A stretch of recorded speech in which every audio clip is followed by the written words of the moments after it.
Hello and welcome to The Ring, Euronews' weekly debate show broadcasting from the European Parliament here in Brussels. I'm Stefan Grobe. On The Ring, members of the European Parliament go face-to-face on some of the biggest issues facing Europe. Today, we want to talk about how Greater Europe is coping with global instability and shifting alliances. Luis Albertos has more. The European political community's first meeting in the South Caucasus reflects the stretching contours of Europe, geographically, politically, and strategically. The meeting in Armenia was a response to global instability, of which increasing trade tensions with the United States are a familiar part. Donald Trump's threat of 25% tariff on European cars has left Brussels scrambling to save a fragile transatlantic deal negotiated last summer. As global alliances shift, Europe is becoming a space others may want to join, align with, or orbit around, from Canada to the United Kingdom, from Iceland to the Balkans. Is Europe truly becoming an independent global power? Should the EU respond to external pressure with deeper unity? And is Europe ready to lead? A lot to unpack here for our debaters, and here they are. Damian Boeselager, a German MEP from the Greens European Free Alliance Group and co-founder of Volt Europa.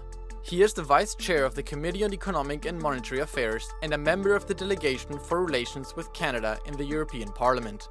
A strong advocate for deeper European integration, he said, "Europe has finally seen that national politics are not enough to handle crises that don't know of or care for borders between our nations." Helmut Brandstätter, an Austrian MEP from the Liberal Renew Europe group. He is the Vice Chair of the Delegation to the EU-Ukraine Parliamentary Association Committee and a member of the Committee on Foreign Affairs in the European Parliament. A strong supporter of transatlantic cooperation, he argues that Europe must respond to growing geopolitical instability with greater coordination, saying, "Free trade and open societies are part of the same liberal democratic project." So let me welcome to The Ring Damian Boeselager and Helmut Brandstätter. Great to have you here. Good to see you. Now, at The Ring, we want to offer our viewers a glimpse of how members of the European Parliament debate each other. So you should feel right at home. And let's get started. Helmut, I want to start with you. Why should anyone see Europe as a hard power rather than simply a regulatory power? There's a lot of talk about geopolitical power and we should be strong and something like that. That doesn't really interest me. What's important is security and wealth for people living in Europe. And there's one thing is for sure. There is no sovereignty of one nation. So we only, or as Henry van Spaak said, in Europe there are small nations and small nations who don't know yet that they are small nations. Like, I'm sorry to say, the Germans. So that's the way it is. So we have to cooperate for the security, for the wealth of our people. That means common defense, common trade. These are the basics, and of course, a better cooperation between the nations and less nationalism. I mean, he mentioned Germany. Is Germany ready for this new task? Yes, Germany has a huge issue. We have a chancellor that always said he wants to be, the foreign chancellor, but also the Europe chancellor. And he hasn't yet understood that running around in the world as basically a foreign policy chancellor, while not strengthening Europe, while not using his chance to make his additions to European integration, as his predecessors, for example, Helmut Kohl did, that's a problem. And I think Germany hasn't understood that they're a very small nation. Sadly, we often have national egos of people that lead nations that maybe stop them from strengthening Europe. And is there a discrepancy between hard power versus regulatory power? I think they're a bit different. So regulatory power often looks at the internal market and how companies can operate. We can, of course, talk about whether economic strength translates into foreign policy strength as well. Whereas the question of hard power is really, is Europe able to have his voice heard basically across the world as well, especially in a world that is getting more insecure. So I think hard power is more questions of like, what does Europe's military capacity look like? Do we have one united voice in foreign policy? Are we even listened to when we speak to partners outside the European Union? Good point. That brings me back to this conference in Armenia a few days ago. Was this the beginning of what we could call global Europe? I think the most positive and the greatest event was that the Canada Prime Minister Carney was there. Because what he said was very clear: we have to cooperate. We are no superpowers, but if all the middle powers work together, we can be very strong. Again, not to be a superpower, but to do everything for the security of our people. And that brings me, because it was said I'm pro-transatlantic. Yeah, I used to be pro-transatlantic. But if you listen to Mr. Trump, you are not even sure, does he mean it seriously? He really wants to take Venezuela as the 51st. He wanted Greenland. What else he wants? He wants Canada. That's thinking of the 20th century. It's not about borders. I mean, Putin is I mean, of course, he's a war criminal, but he was stupid enough to think I have a few more square meters and then I'm more powerful. No, it's the brains, it's research, and it's cooperation. Putin doesn't understand it. Trump doesn't understand it, we understand it, and the Canadians understand it. So we have to work together, of course, with countries with Armenia, because we know there's a lot of pressure, again, from the Russians against the democracy there. So global Europe, is that a feasible, reasonable concept? I mean, first of all, Europe is a continent, so it's difficult to make it global. I think what Europe shows is that when nations work together, they can be more successful if they actually transfer some power to a higher level, which is, I think, a great example also for other regions of the world, if it works. And that's why it's so important for us to show that this idea that nations can only be strong if they expand their territory, if they subdue their neighbors, that this is a wrong notion, and that in the end it's about cooperation and agreements in a house like this, like the European Parliament, basically a democracy that is a bit supranational. And I think this is where we need to go. But our global voice, again, will only be strong if we are a good example of cooperation and of success. So the world order is shifting, obviously. A lot of things are happening that were unthinkable a few years ago, like Sweden and Finland joining NATO, Norway and Iceland now considering joining the EU. Is Europe becoming the last beacon of hope, the last beacon of democracy in the world? I mean, we know there are less and less democratic liberal countries, and Europe is a hope for many people. That's the first thing. And the second thing, that's, again, it's not about power, but it's about our future. We should talk more about Africa. If you see how strong the influence of Russia is there, just talk to an African journalist, and he explained to me how they organize migration from Africa to Europe just to destabilize. And it's the Wagner Group, you know, they organize it. They want to destabilize. China. Russia and China. Yeah. China is interested, of course, in the raw materials. Yeah. Russia to destabilize. Where's Europe? And here is one strength of Europe. If you think about Austria, small country, even Germany, we don't have a colonial past like the Brits or the Holland or even, of course, France. So we should be stronger there and explain to them we don't want to grab anything. We want to cooperation because Africa is very close to us and we should cooperate with them. Again, it's not about global power. It's about better life for people in Europe and secure life. Would we be at this point, Damian, without Donald Trump and Vladimir Putin? It's true that sometimes, let's say, instability in the world can help us understand how precious our stability is in Europe and our living standards are good. I hoped always that Europe would just be a project that integrates further and further, that builds a foreign policy that is actually coherent, and that we understand that this is not a project that is done. This house here is not readily built, it's not done, it's not finished. It's a hybrid between, let's say, an intergovernmental situation and parliamentary European democracy. And I think we need to finish the pieces. I do think that some crazy leaders outside of the European Union are accelerating this process, or to put it differently, they put in front of us a challenge. And either we live up to this challenge and actually build a Europe that is able to live in the future, or we will fall apart because we are unable to actually come together as one. So Putin and Trump, the drivers of European integration, and are we, in addition to that, are we ready for this? Is Europe living up to this ambition? That's the point. That's the big question. I think we've understood it. But now it's about doing something. And when I saw Ursula von der Leyen, with Trump, and then they shake hands, she should have known that he doesn't take it seriously. So it's not about shaking hands, it's not about talking, it's about doing. So now with the 25% on European cars, we have to react immediately. And we know they are soft part, and that's the platforms. Yeah.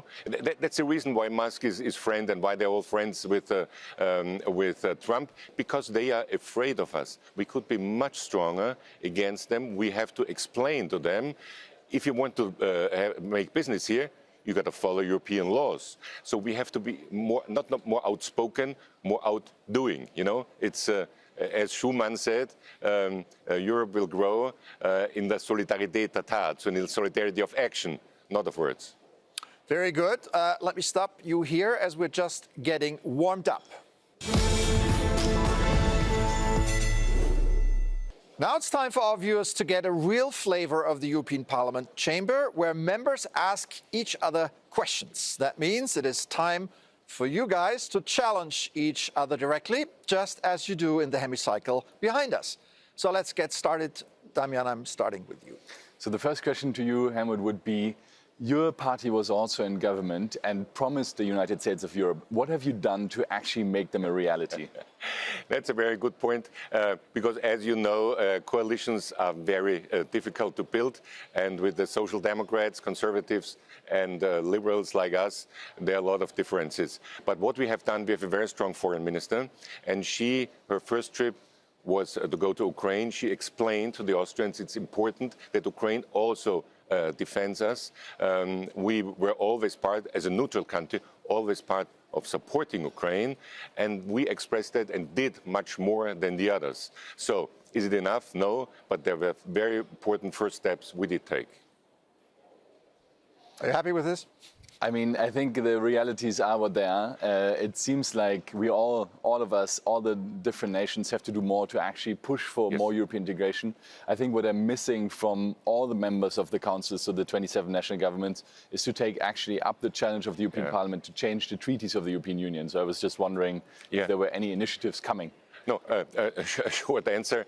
Going to the past, there was a European Parliament, and you can see it in the Austrian Parliament. It was the old Reichsrat of the Habsburgs. And why did it fall apart?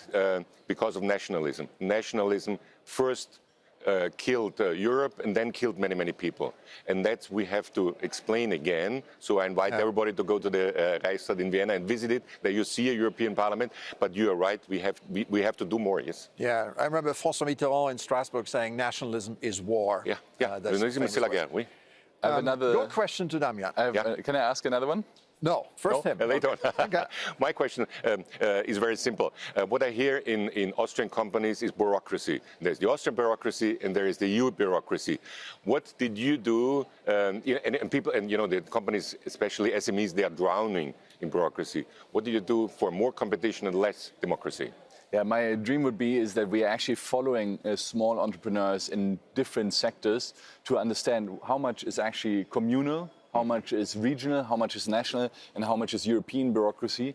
And can we put that on a matrix of like the most annoying and most useless ones that we can actually look at? What I did personally is that in almost all the laws I negotiated, I tried to include de minimis clauses, meaning for smaller companies, SMEs, startups that are starting off, that they're excluded from many of the rules that we write, because it's always an issue with regulation that it hits the smallest companies first, because they don't have the big legal departments to deal with it. And the second thing that I really want to underline is, because this is missing in the debate, we often talk about simplification, reducing the regulatory burden. What we don't talk about is harmonization. We need to finish the internal market, meaning there shouldn't be any sectoral legislation on the national level stopping us from growing from one country to the next. I want startups and scale-ups in Europe to be able to grow across borders as if there was no border, and I don't think we're there. Why? And this is something you actually mentioned earlier, because there are hard choices to be made. And I'm unhappy at the moment because there's only a fake single market program at the moment in the European Union, whereas harmonization would be the solution. One law can replace 27, and we should do that. And we need a capital market. This is luckily something I work on in the Econ Committee. How lucky you are for this. Now it's your time to ask Helmut another question. Yes, there's a range of questions. Maybe I'll start with one on nationalism again, because I had a panel with Robert Menasse, and it was who's an Austrian writer, and it was very interesting because I felt he was much more against the nationalism and the nation state as a whole. He was much more for regional identities, whereas for me, I think there can be regions, nations, but what's really important is that the European Union functions well as an actual democratic, government elected by the European Parliament. So where do you stand? Do you think the nations need to be abolished, or you don't care? No, it's interesting because I know Robert Menasse since our common times at the University of Vienna, and we discussed it before the last elections. And he said, I'm against your program because we said United States of Europe. And he said, no, we don't need United States, we only need one Europe. And I said, you see, in the United States, it's also United States, and there are regional identities, as we know, between Texas and Massachusetts, great difference. But it's foreign policy, it's the dollar, it's defense. That's important. So I think there is sometimes it's a regional identity, there is also national identity. I don't fight national identity. I just want to explain chauvinism, so one country thinks or one nation thinks they are better. That's the problem. Plus, I think that what Robert says is a little bit of a dream. I think we should think in steps. And the next step is more likely to be the United States of Europe than only one European state. All right, we have heard the views from our guests. And at this point, I would like to introduce a new voice.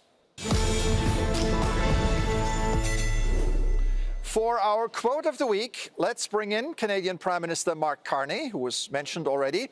He participated in the conference in Armenia, and here's what he said. Take a listen.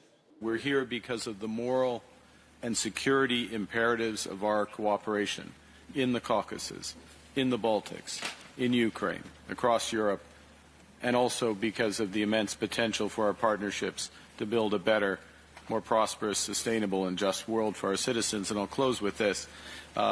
It's my strong personal view that as the international order will be rebuilt, but it will be rebuilt out of Europe. The international order will be rebuilt out of Europe. Do you agree? I think we have a potential. I think the world is looking at this bloc right now, seeing how we react to this challenge that Donald Trump and that Putin actually confront us with. And we have a chance, especially if we follow Marcani's advice and start building real relationships, deep relationships with other partners to diversify our trade away, but just make it more resilient, but also, to work with partners on eye level. And I think we have the opportunity. We just need to do it, and I don't see it happening right now. It's interesting that this comes from the Prime Minister of Canada, a country of British political traditions and French culture. What can this country bring to the table? British tradition, French culture, and German immigrants. German immigrant and danger from the US, because what Trump said about Carney and also about Canada is also very important. So that's probably also part of it, that he thinks cooperation will help us. But I want to add one more thing. We didn't talk about migration yet. When I talked to the Canadian ambassador in Vienna about migration in Canada, they said, okay, we also have a problem. So we developed a system that if there is a family coming, we find another family and they have to be, like a partner family, and they have to do something for them. And I think that's a good idea. And what I would say is, for me, one of the most important things is Europe. We learn from each other. There are some things better in Germany, in France, in Ireland, wherever. And there's something which is better in Canada. So if we cooperate, as far as that's concerned, if we learn from Canada, wonderful. And I think if you listen to Carney, you have to love him. He's wonderful. Will this new order be rebuilt without the United States, knowing that Donald Trump will not be president forever? Damian. I think at the moment it's clear that the United States, or at least the president, has no interest in building lasting, deep relationships with Europe. It's quite the opposite. His security strategy says clearly that Europe needs to be dismantled. Why? Because it's actually a functioning union of democracies. This might change. I'm a transatlanticist as well. I lived for 2 years in the United States. I love the United States.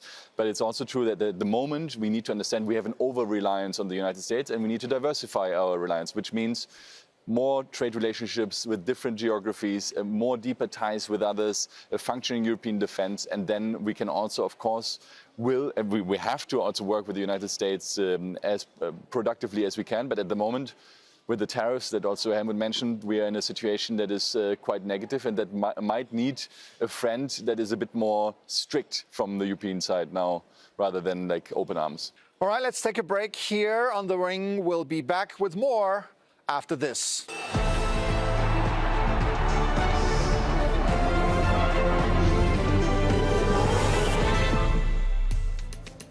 Welcome back to The Ring, Euronews' weekly debate show. I'm Stefan Grobe, and I'm joined by two members of the European Parliament. From Germany, Damian Boeselager, representing Volt Europe, caucusing with the Greens, and from Austria, Helmut Brandstätter from Renew Europe. I'd like to bring in the voices of the European sovereign now, the people who sent you here. It's the latest Eurobarometer polling on the general satisfaction of citizens with the European Union. And here we see that nearly 3/4 believe their country has benefited on balance from being a member of the EU. More than half, 57% of EU citizens are satisfied with the way democracy works in the EU. And 51% of Europeans trust the EU. 51% trust. Is that number too low? Yes, of course. It is too low. We are not good enough. We are not good enough in explaining what we are doing. But of course, also, the democracy is not perfect. I think the system that the nation states are too strong, that's a problem. But the second thing is, we learned a lot about Russian disinformation here. And there are, the right-wing groups, they are the puppets of Putin. And they say the same things like parrots. Sometimes their propaganda is better than our truth. We have to work on that. So the first question I always ask is, do you think there's stuff we need to do on the European level? And everybody says something, defense, internal market, climate, whatever is on their minds. They understand that we need to cooperate. And then I ask, how would you like to cooperate? Do you think it should be the 27, national leaders sitting in a room like in the medieval times? Or do you think there should be a functioning government? And a lot of people actually are happy with a functioning government. And we actually have one number in the Eurobarometer, which you didn't mention, which is that there are 80-something% of people, you can fact check, that want more European integration, that think we could actually do more on the European level together. So how does it work with the mistrust number that you have just mentioned? The truth is not, I think, that we're not explaining well enough. The truth is that around 60% of the laws are already coming from the European level, that go through the German Bundestag, for example, but people don't know. And the reason for that is very simple. It's national parties. So it's our own fault as national governments. It's our own fault that people don't really understand how Brussels works because we're not fixing it. Helmut, is the European public at large ready for a huge overhaul of sort of Europe's vision? We mentioned global Europe at the beginning. I think not yet. And there's one reason. The enemies of the European Union, they are very strong emotionally. We are very strong here, and they are here. We have to be way more emotional about Europe. Of course, it's not always talking about the past, but the generation of my father or his grandfather, they were in the war or in resistance. They had to fight for their life. We live in peace here together. So we are not strong enough to explain how great emotionally this Europe is, that it's never been before. And today we can live here, we can discuss, but there's a war between France and Germany, Austria. It's impossible. But emotionally, we are not good enough to explain that. Is that right? No. I think now we can actually debate, because there's one question, are we not doing a good enough job as Europeans explaining to everyone what's happening? Honestly, I don't think it's on us this time. When my grandfather and your father's generation basically started to build the European Union, they were starting in a moment of hate towards each other. Of hate. So they didn't have the emotions to carry this project, but they understood as leaders, especially the political leaders, that they need to explain this and that they need to make this happen. I don't see a single European leader, being like the national leaders, currently making the step of explaining why Europe needs to integrate further. So I don't think we can defend the status quo. We shouldn't even try saying like this hybrid between national and European. No, we should actually say there's a vision of where it will go, how we will fix your issues. On this emotion, and I think this is a very powerful point. Hate certainly is an emotion, but reconciliation is also an emotion. So are we not emotional enough? And that was his point.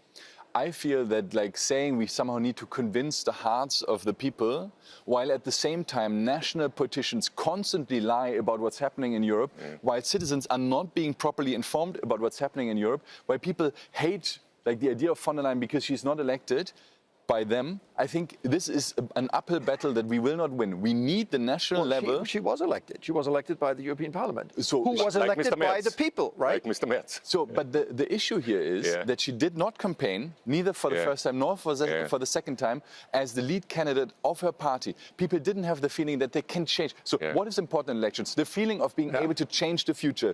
This is something that people do not connect. They vote for a regional party in Germany for the European Parliament elections. That's absolute bullshit. That makes no sense. Now it's time to move on to our fifth and final round.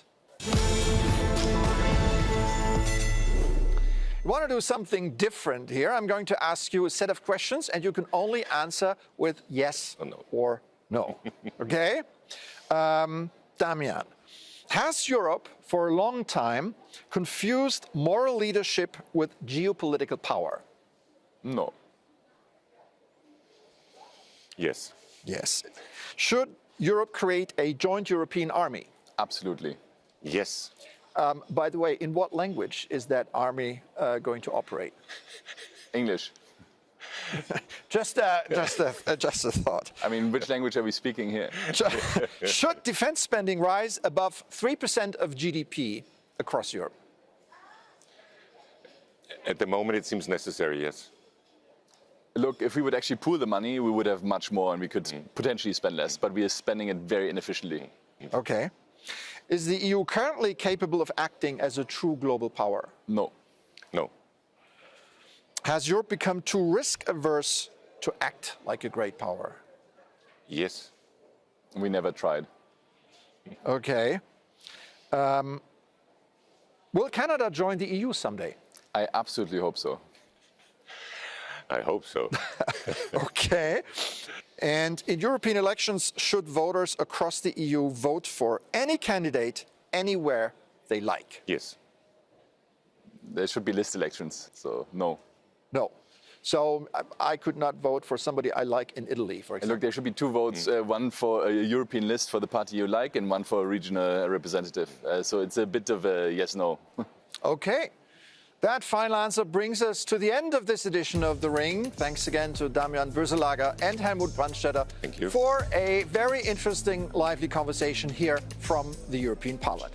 Thanks to our audience at home. If you liked, you can continue the conversation by sending us your comments to thering@euronews.com.